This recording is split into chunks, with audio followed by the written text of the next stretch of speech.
तो हम लोग टेस्ट 5 का डिस्कशन शुरू करते हैं।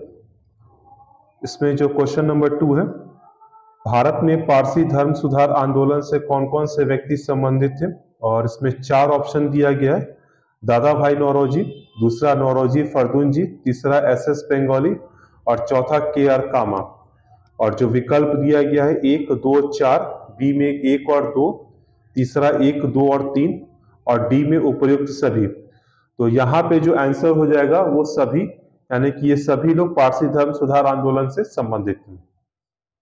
Question number 3, ring of fire के संदर्भ में निम्नलिखित कथनों पर विचार करें। तो सबसे पहला विकल्प दिया गया है कि यह लगभग 40.250 किलोमीटर क्षेत्र है जो उत्तरी और दक्षिणी अमेरिका के पश्चिमी तट पे फैला हुआ है। सही कथन नहीं। दूसरा, इसका विस्तार अंटार्कटिका के उत्तरी तट तक है, ये भी सही है। और तीसरा, यह विश्व के अधिकांश भूकंपों एवं ज्वालामुखी के लिए उत्तरदायी है। और यहाँ पे जो विकल्प दिए गए हैं, ए में केवल 1, बी में 1 और 2, सी में केवल 3 और तीसरा सभी, यानी कि डी में। तो यहाँ पे जो डी आंसर हो जाएगा सभी। क्वेश्चन नंबर 4, निम्नलिखित पर विचार करें और यहाँ पे 4 विकल्प है। विदेशी मुद्रा परिसंपत्ति पर अर्जित प्रतिफल, दूसरा अन्य केंद्रीय बैंकों में जमा, तीसरा स्थानीय रुपया नामित सरकारी बॉन्ड के धारण पर ब्याज, और चौथा है केवल केंद्र सरकार के उधार को संभालने के लिए प्रबंधन कमीशन। तो क्वेश्चन ये पूछा गया कि उपरोक्त वर्णित में से कितने भारतीय रिजर्व बैंक के आय के स्रोत हैं। तो यहाँ पे हमने जो 4 विकल्प देखा है, 4 विकल्प में से चौथा विकल्प जो है कि केवल केंद्र सरकार के उधार को, यह सही नहीं है क्योंकि राज्य सरकार का भी इसमें आ जाता है। तो अतः यहाँ पे 1, 2, 3, 4 में से 3 विकल्प सही है। अतः इसका आंसर हो जाएगा सी, यानी कि केवल 3।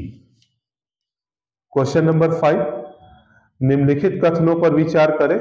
1976 से कम 10 वर्ष सांसद रह चुके पूर्व सांसदों को पेंशन देने की शुरुआत हुई।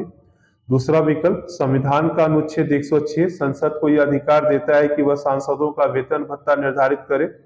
और तीसरा, संसद ने सांसदों के वेतन भत्ते और पेंशन निर्धारित करने के लिए एक कानून बनाया है। तो यहाँ पे ये तीनों विकल्प सही है और ये क्वेश्चन ही पूछा गया कि उपरोक्त वर्णित में से कितने सही है, यानी कि तीनों कथन, इसलिए आंसर हो जाएगा सी, यानी कि सभी। क्वेश्चन नंबर 6, निम्नलिखित कथनों पर विचार करें। सबसे पहला विकल्प है, शहरी क्षेत्रों के लिए भारत में कुल 9 प्रकार के शहरी स्थानीय निकाय है, जो कि गलत है। दूसरा, टाउनशिप शहरी स्थानीय निकाय का एक प्रकार है, यह विकल्प सही है। और तीसरा, लॉर्ड रिपन भारत में स्थानीय स्वशासन के जनक माने जाते हैं। और क्वेश्चन ये पूछा है कि उपरोक्त वर्णित में से कितने सत्य हैं, यानी कि 3 कथन में से कितने सत्य हैं। तो यहाँ पे 1 गलत है, बाकी 2 सही है, इसलिए जो आंसर हो जाएगा क्वेश्चन नंबर सी का बी, केवल 2। 9 नंबर क्वेश्चन, यहाँ पे क्वेश्चन ये पूछा गया है कि निम्नलिखित पतनों को उत्तर से दक्षिण की ओर सही क्रम क्या है। तो जो यहाँ पे पतन यहाँ पे दिया गया है, तो जो सबसे पहला यहाँ पे विकल्प है वो है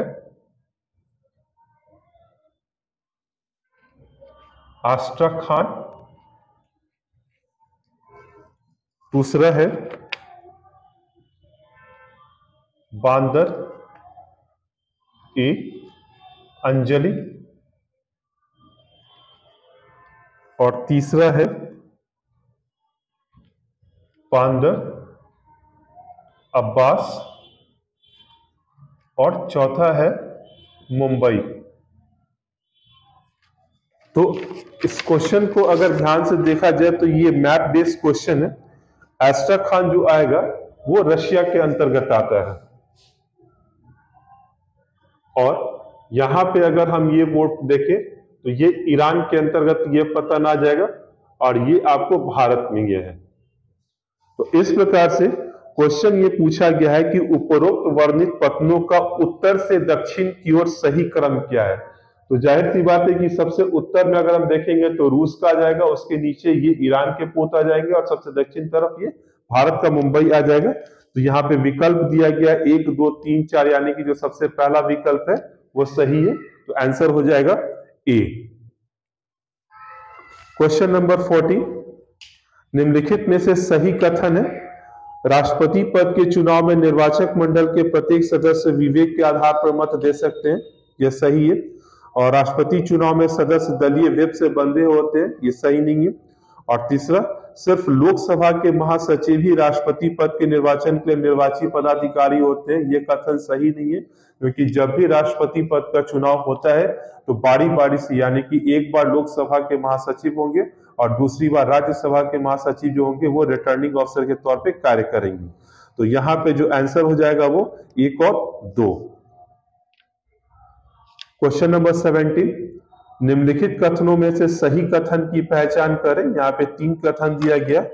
उच्चतम न्यायालय मौलिक अधिकारों के परिवर्तन के लिए साधारण कानून अधिकार के लिए रिट जारी कर सकता है, जो कि गलत है। उच्चतम न्यायालय सिर्फ और सिर्फ मौलिक अधिकारों के प्रवर्तन के लिए ही रिट जारी करेगा। दूसरा, उच्च न्यायालय केवल मौलिक अधिकारों के प्रवर्तन के लिए ही रिट जारी कर सकता है, ये कथन भी गलत है, क्योंकि उच्च न्यायालय को इस मामले में सर्वोच्च न्यायालय से ज्यादा शक्ति प्राप्त है और वह अन्य कारण के लिए भी रिट जारी कर सकते हैं। और तीसरा है, बंदी प्रत्यक्षीकरण रिट केवल सर्वोच्च न्यायालय जारी कर सकता है, ये कथन भी गलत है। इसलिए इसका आंसर हो जाएगा इनमें से कोई नहीं।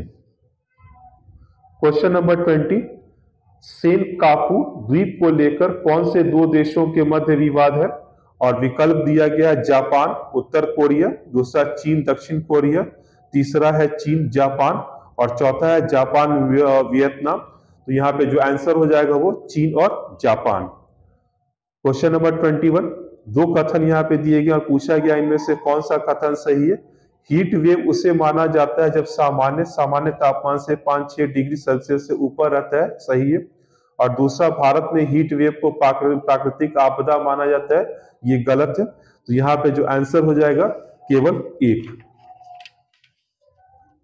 क्वेश्चन नंबर 22, व्यापार घाटा यानी कि ट्रेड डेफिसिट कुछ परिस्थितियों में हमेशा खराब नहीं माना जाता, निम्नलिखित में से कौन से उसमें शामिल है? और यहाँ पे 3 कथन दिए गए। पहला, यदि कोई देश कच्चे पदार्थों या मध्यवर्ती उत्पादों का आयात, विनिर्माण और निर्यात को बढ़ावा देने के लिए कर रहा हो। दूसरा, यदि कोई देश तैयार वस्तुओं का निर्यात कर रहा हो।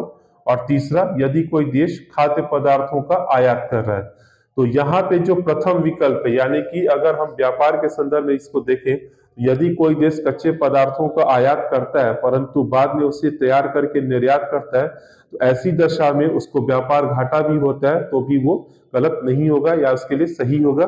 तो इसलिए यहाँ पे जो विकल्प 1 है वह सही है। क्वेश्चन नंबर 23, पर्यावरण, वन और जलवायु परिवर्तन मंत्रालय द्वारा किस अधिनियम के तहत पारिस्थितिक संवेदनशील क्षेत्र को अधिसूचित किया जाता है? 4 विकल्प यहाँ पे दिए गए।